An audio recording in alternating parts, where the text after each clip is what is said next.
Teddy, come inside now. It's getting late. You shouldn't be out in the dark. I don't want to come inside. The neighbors were watching me again, Mom. Watching you? Teddy, what are you talking about? They always look at me like I'm some kind of freak, like I don't belong. Even at school, the other kids whisper when they think I can't hear them. Sweetheart, you do belong. You're just different. And different means special. You're a smart boy. The other kids just don't understand you yet. They don't see me as special, Mom. They see me as weak. Nobody listens when I talk. They act like I'm invisible. They'll see it one day, Teddy. You just have to work harder. Be better than them. And if that's not enough, what if I have to show them another way? Ted, you're scaring me. Sometimes the way you talk, it's not normal. I don't know where you get these ideas from. I'm just thinking, Mom. That's all. Thinking about how people work. What makes them afraid? What makes them powerless? Teddy, stop it. That's not normal thinking. I thought you wanted me to be special. I do, but not like that. Don't worry, Mom. I'm still your little boy.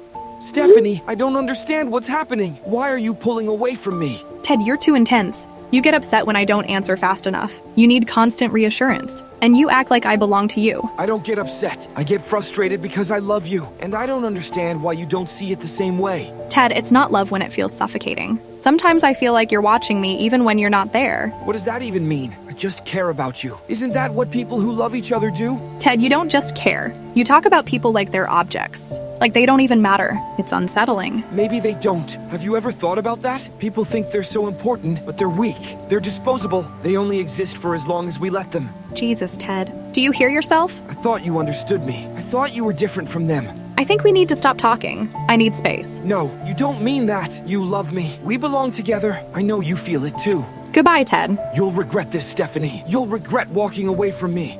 Stephanie, it's been a long time. Ted, what the hell? Why are you messaging me? I was just thinking about you, about us, about how things ended. It never sat right with me. You don't get to reach out to me like this, Ted. Not after everything. Not after how you acted. Come on, Steph. I was a kid back then. We both were. I made mistakes, but I've changed. I'm different now. Changed? Different? You stalked me, Ted. You showed up at my classes, my work, even outside my damn apartment after we broke up. You wouldn't let me go. I was lost without you. You were my world, Stephanie. Do you know what it's like to have someone you love just disappear? To feel like you meant nothing to them? Ted, don't. You're trying to twist this. You weren't lost. You were controlling, manipulative. I felt like I couldn't breathe around you. I see that now. I see why you ran. But Stephanie, I swear, I'm not that guy anymore. I went back to school. I got my life together. I'm in law school now, working in politics. People respect me. They trust me. Seriously? You in politics? Why does that shock you? I told you I was going to be someone, didn't I? People don't look at me the way they used to. They see me as a leader now, as someone with real potential.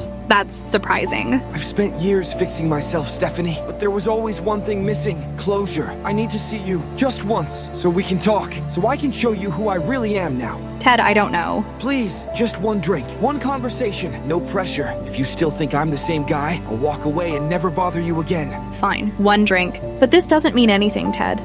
So did she agree? Of course she did. She thinks she's in control. That's what makes it so perfect. Jesus, man. Why are you even bothering with this? I thought you were over her. Over her? No one walks away from me and gets away with it. No one leaves me like that. She thought she could erase me from her life. Move on like I was nothing? No. I decide when it's over. Dude, this is messed up. You need to let it go. Let it go? No. I need her to see. I need her to understand what happens when you cross me. When you think you can just discard me like trash. Ted, this is starting to sound dangerous. Dangerous? You think I'd hurt her? Wouldn't you? Let's just say I'm interested in seeing what she's afraid of, what makes her panic, what happens when she realizes she's not in control anymore. You're scaring me, man. Good. You should be. Stephanie, I'm outside. You ready? I'm still not sure about this, Ted. You said one drink. That's all I'm asking for. I know, I have this weird feeling in my stomach. I don't know why. Maybe this is a mistake. It's not a mistake. You owe yourself closure. You owe me closure. Just meet me outside. And if you don't feel comfortable, I'll take you home. No questions asked. Fine, but you better not try anything, Ted. You wound me, Steph. Have I ever given you a reason not to trust me?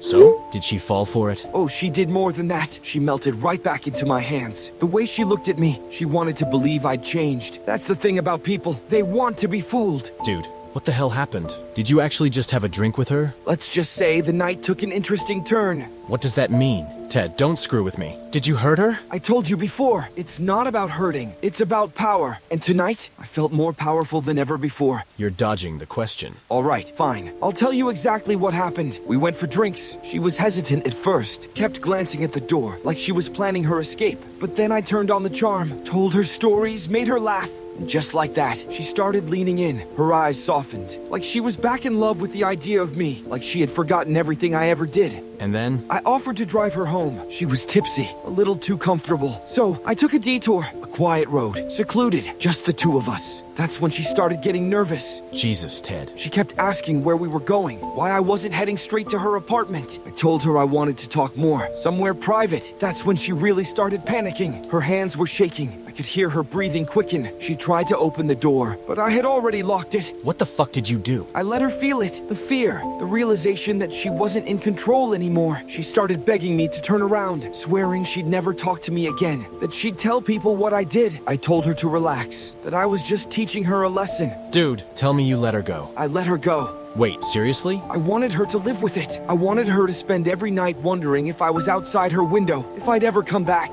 Killing her would have been too easy. Fear is so much more permanent. You're sick. I've never felt more alive.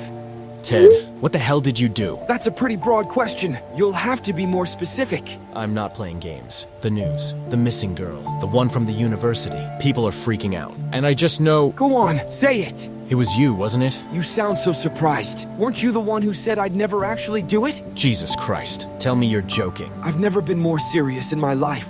Oh my god. Oh my god. What the hell happened? It was easier than I thought. She was walking alone near the university. A pretty little thing. She had that trusting look, you know? The kind that tells you she thinks the world is safe. And she just got in your car? They always do. People trust a smile, a polite voice, a well-dressed man in a cast. I told her I needed help loading something into my car. She hesitated, but I gave her that look. The one that makes them feel stupid for doubting me. Jesus, Ted. She didn't fight? Not at first. She got into the car, all innocent, thinking she was helping some poor guy with a broken arm. But then I locked the door. That's when she knew. That's when she realized what kind of mistake she made. Oh my god. What did you do to her? She started panicking, stuttering, asking where we were going. I told her to relax, that I just needed help. I kept driving, and she kept getting more frantic. Her hands were shaking. Her breath was coming fast. She knew she was trapped. Dude, tell me you let her go. Please. Why would I do that? This was the moment I had been waiting for my whole life. The moment I finally had complete control. She begged, said she wouldn't tell anyone,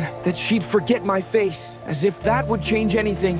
Ted, please, man, this isn't a joke. I feel sick. You're the one who wanted to understand me. You kept asking what goes on in my head. Now you know. Just tell me what you did to her. I silenced her. With my hands, I felt the panic, the struggle, the way her body fought against the inevitable. And then, stillness. The most peaceful moment I've ever felt. The silence. The power. It was intoxicating. What the actual hell? You just killed her? Like that? Oh, it wasn't just that. I needed to know what it felt like after. To see what happens when life leaves the body. I stayed with her, studied her, took my time. It was fascinating. I can't listen to this. I can't be part of this. Oh, but you already are. You're talking to me. You're involved. You want to know what happens next. Admit it. No, I never wanted this. But you kept asking. You kept pushing. And now you have your answer. It's not just a fantasy anymore. It's real. Jesus Christ. What did you do with the body? That's the best part. I made sure no one would ever find her. People always say, you'll get caught, but they don't realize how easy it is to make someone disappear. I don't want to hear this anymore. You're sick, Ted. You're a monster. Monster? No. Something else. Something more. I know you're still reading these. I can see when you're online. Ted, stop. You didn't block me. That means you still want to know. I don't want to know. I don't want any part of this. What you told me last time, I can't unhear that. I've barely been able to sleep since then. I see her face in my dreams, and I don't even know what she looked like. That's funny. I don't see her at all. Jesus Christ. You know what the most fascinating part was? How quickly she lost hope. The moment she realized no one was coming to save her. That was the moment I truly understood power. I feel sick. Do you want to hear something even better? No. God, no. I did it again. No. I don't want to hear this, Ted. I don't want to know. But you do. Your curiosity is eating at you. That's why you haven't blocked me. You need to know how it happened. You're insane. That's a word weak people use when they don't understand something. Let me help you understand. She was perfect. She was alone. She trusted me. That's all it takes. A little charm, a little helplessness. She thought I needed her help. That's how easy it is. Jesus Christ. Who was she? Some college girl. I didn't even catch her name. Not that it mattered. What mattered was the moment she realized. The second she looked at me and saw what I really was. That's the best part. You're a monster, Ted. A psychopath. No, I'm just evolved. I see the world for what it is. People think they're safe, that nothing bad will ever happen to them. They don't realize how easy it is to take that away. What did you do to her? I perfected it this time. No hesitation. No mistakes. Took her somewhere quiet, somewhere no one would hear. The last one, she fought too much. This one, she didn't even have time to fight. She just slipped away. I don't want to hear this. I don't want to know you. And yet, here you are, still reading, still responding. This is the last time, Ted. After this, I'm done. I can't do this anymore. You think you can just walk away? You think you can pretend you never knew? Watch me. People always think they have control, until they don't. Mike, I need you to listen to me carefully. I think we have something big. Really big. You've got my attention. Tell me what you've got. It's happening too frequently now. 6 women in 6 months, all from nearby universities, all vanishing without a trace. We've been looking at them as isolated cases, but they aren't. This is a pattern. And I think we're dealing with the same guy. Jesus Christ. That many? We knew there were disappearances, but if you're saying it's all the same guy... It is, and I think I know how he's doing it. We've got witness statements from friends of the missing girls. Every time there was a man, handsome, polite, well-spoken. And every single witness describes him using some kind of disability. A sling, crutches, a cast. He's pretending to be injured, Mike. He's making them feel safe, making them think he needs help. A fake injury? That's his trick? It's brilliant, really. Who's going to refuse to help a nice, clean-cut guy with a broken arm? He's playing their kindness against them. And once they get close enough, he takes them. God damn it. Do we have a name? We didn't. Not until today. One of them got away, Mike. Wait, what? A girl. She was at Lake Sammamish. He tried the same routine. Told her his name was Ted. She managed to fight back and she ran. And here's the kicker. We have a partial plate number on his car. Jesus, do you know what this means? It means we might finally be able to put a face to this monster. Ted, I need to ask you something, and I need you to be honest with me. Of course, love. You sound serious. What's wrong? I found something in your room. A box, tucked behind your closet. A box? What box? Don't act like you don't know. I opened it, Ted. I saw what was inside. Elizabeth, whatever you think you saw. Women's clothes, jewelry, IDs that don't belong to you, to anyone I know. Baby, you're making this sound much worse than it is. I can explain. Explain what? That you're keeping trophies from women? Ted, I've heard the news. The missing girls. The reports of a man named Ted with a sling. Tell me it isn't you. You sound ridiculous right now. You know that? You actually think I could hurt someone? I don't know what to think anymore. None of this makes sense. I want to believe you, I really do, but something in my gut is screaming at me that you're not who I thought you were. Liz, you need to calm down. You're scaring yourself for no reason. For no reason? Ted, I called the police. What? I told them about the box, about the IDs, about your crutches and the plaster in your car. I gave them your name, Ted. You did what? If you're innocent, you have nothing to worry about. But if you're lying to me, they'll find out, and I won't protect you. Mike, we got him. Tell me everything. Don't leave anything out. It was dumb luck, really. We pulled him over for a busted taillight. Just routine. Until we searched the car. And? We found rope, handcuffs, a ski mask, a crowbar. A freaking ice pick, Mike. He had all of it just sitting in his car. Jesus Christ. We finally got him. Not so fast. He's claiming it's all a misunderstanding. That the handcuffs are for his girlfriend. That the mask is for skiing. He's calm, Mike. Too calm. Of course he is. Guys like this, they think they're smarter than everyone. They think they can talk their way out of anything. Well, we've got him in custody now. What's next? Next, we dig. We link him to the girls. We make sure he never walks free again. Mike, we have a serious problem. Bundy is gone. Gone? What the hell do you mean gone? He's locked up. He's in a goddamn jail cell. Not anymore. He escaped last night. The guards didn't even notice until this morning. You're telling me a man in maximum security just walked out of a goddamn prison? Not walked out, squeezed out. He starved himself for weeks, lost weight until he was small enough to crawl through a hole in the ceiling of his cell. Then he moved through the duct system, came down into an empty guard's office, just walked right out the front door in plain sight. You've got to be kidding me. This guy, he's playing chess while we're playing checkers. He's been planning this for months. Exactly. This wasn't an impulsive move. He knew exactly what he was doing. And now he's out there, Mike. And we have no idea where he is. Christ. Do we have any leads? Not yet. No stolen cars? No sightings. No movement on his financial records. It's like he disappeared into thin air. He's not disappearing. He's hiding, watching, planning. And the second he feels safe, he's going to kill again. Did you miss me? What the hell? Ted? You didn't really think they could hold me, did you? You escaped? That's such a crude word. I prefer outmaneuvered. They underestimated me. That was their first mistake. Ted, you have to stop this. You're going to get yourself killed. You think I care? You think I'm scared? I feel more alive than ever. They had me in a cage, and now I'm free. You're a fugitive, Ted. There are posters of you everywhere. Your name is all over the news. They're hunting you like an animal. And yet, they'll never find me. They don't understand me. They never have. They think I'll lay low, hide, run, but they're wrong. I don't run. I move forward. Jesus Christ. What are you planning? Wouldn't you like to know? Mike, we've got a situation. A really bad one. Tell me. Florida, a damn sorority house. He went in and, Mike, I've seen crime scenes before, but this is something else. This is pure evil. How bad? 4 women attacked, 2 dead, 2 barely alive. And Mike, he didn't just kill them. He butchered them, bludgeoned them with a log, bit them. He left bite marks on their bodies. Jesus Christ. He's unraveling. He's getting reckless. That's not all. Less than a week later, another girl, another university student, snatched her right from her dorm. He's spiraling. He's desperate. Or he's enjoying himself too much to stop. No, this is different. He's always been careful before. Calculated. This is something else. He's making mistakes. And we need to use that against him. Damn right we do. No more playing defense. We hunt this bastard down. We make sure he never sees daylight again. Mike, tell me you're sitting down. I'm sitting. What is it? We have him. Who? Bundy. He's in custody. Jesus Christ. How? Where? Florida. A traffic stop of all things. Local officer pulled him over for reckless driving. The guy was a mess. Sweating, paranoid, rambling about how he was being framed. Fake name, fake ID. But when they ran his prints, boom. It's him, Mike. It's really him. Jesus. After all this time, after all the bodies, he gets caught like a common criminal? That's not the best part. When they searched the stolen car, they found wigs, stolen IDs, a knife, and a map of planned escape routes. He was planning to run again. Exactly. But we finally got him before he could disappear. He's in custody now? Locked up? Yeah, but Mike, he's too calm. He's acting like this is all some big misunderstanding. He thinks he's going to get out of this. Not this time. We make sure of it. Well.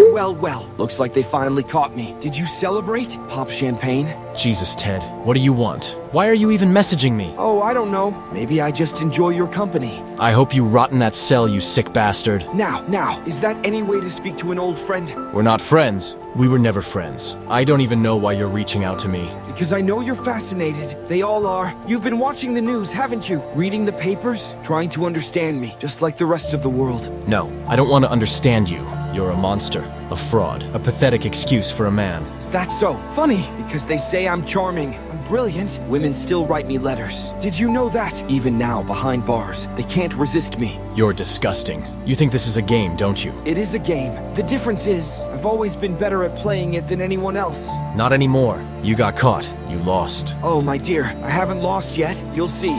Mike, I don't like this. What now? Bundy. He's representing himself in court. Are you kidding me? Nope, no lawyer, no defense team. He's going to be his own attorney, and the judge allowed it. Son of a bitch. Of course he did. This is a damn circus to him. He loves the spotlight. He thinks he can charm his way out of this. And the worst part? The media is eating it up. They're calling him brilliant, charismatic. Women are showing up at the trial just to see him. Some of them are even swooning over him, Mike. Jesus, this guy has killed dozens of women, and they're treating him like some kind of celebrity. That's exactly what he wants. He's playing the role perfectly, smiling in court, cracking jokes, acting like he's in control. Well, he's not. He can't talk his way out of physical evidence. No, but he's sure as hell going to try. Have you been watching? Watching what? My trial, of course. The whole world is watching me. They love me. The cameras, the attention. I was born for this. You're sick. Sick? No. Fascinating, absolutely. The jurors hang on to my every word. The female reporters blush when I look at them. Even the judge can't help but admire me. You're going to die for what you did, Ted. You know that, right? They're going to fry you. Oh, sweetheart, that's where you're wrong. I'm going to win. Win? How? You left bite marks on those women. They have your teeth impressions. You're caught. We'll see. Mike, it's over. The jury came back. Guilty. Death penalty. Finally. Goddamn finally. You should have seen him. He barely reacted. Just nodded. Smiled a little. Like he expected it. Like he planned for this moment all along. He probably did. He always knew this would end in either escape or death, and he didn't get out this time. Do you think he's scared? Bundy doesn't feel fear, but I'll tell you what I think. He's pissed, because for once he's not in control. The world's not on his terms anymore. This is it, the final act, the last chapter of Ted Bundy. I can't believe you're actually going to die tomorrow. Funny thing about death, it only matters if people forget you. But they won't forget me. They'll study me, analyze me, write books about me. My name will never die. I hope you scream when it happens. I hope you feel everything you made them feel. I won't. I'll smile. Because in the end, I won. I became something bigger than just a man. You became a monster, Ted. Nothing more.